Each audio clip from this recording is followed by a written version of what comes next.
இன்னைக்கு நம்ம வீட்டில் வெஜிடபிள் பிரியாணி அது எப்படி செய்யுதுன்னா, அடுப்பத்தை வச்சு குக்கர் வச்சாச்சு. குக்கர் காஞ்சோடனே ஆயில் ஆட் பண்ணியாச்சு. எண்ணெய் ஊற்றிட்டு பட்டை லவங்கம் ஏலக்காய் போட்டாச்சு. ஏலக்காய் பொரிஞ்சு வந்து வெங்காயம் போட்டாச்சு. வெங்காயம் வதங்கிறதுக்கு உப்பு போட்டாச்சு. இஞ்சி பூண்டை ஆட் பண்ணியாச்சு. தக்காளி ஆட் பண்ணியாச்சு. தக்காளி ஒரு நிமிஷம் வதங்கட்டும். அப்புறம் புதினா கொத்தமல்லி பச்சை மிளகாய் போடணும். அப்புறம் புதினா கொத்தமல்லி சேர்த்தாச்சு. ஒரு நிமிஷம் வதங்கட்டும். வெறும் மிளகாத்தூள் போடலாம்.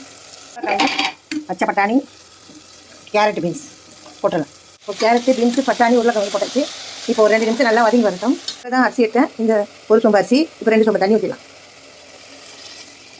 தண்ணி ஊற்றியாச்சு இல்லையா, அரிசியும் போட்டாச்சு, கலந்து விட்டாச்சு, உப்பு சரி பார்த்தாச்சு. இப்போ குக்கர் மூடி போட்டு மூடிடுவோம். குக்கர் மூடி போட்டு முடியாச்சு. இப்போ ப்ரெஷர் வரட்டும். நான் விசில் போட மாட்டேன்.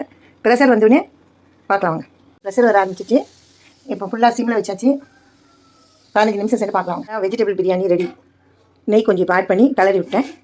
வாங்க சாப்பிட்லாம். என்னுடைய சேனல் நிலா டிவி சப்ஸ்கிரைப் பண்ணுங்கள், லைக் பண்ணுங்கள், கமெண்ட்ஸ் பண்ணுங்கள். என்னுடைய சேனலுக்கு தொடர்ந்து ஆதரவு கொடுங்க.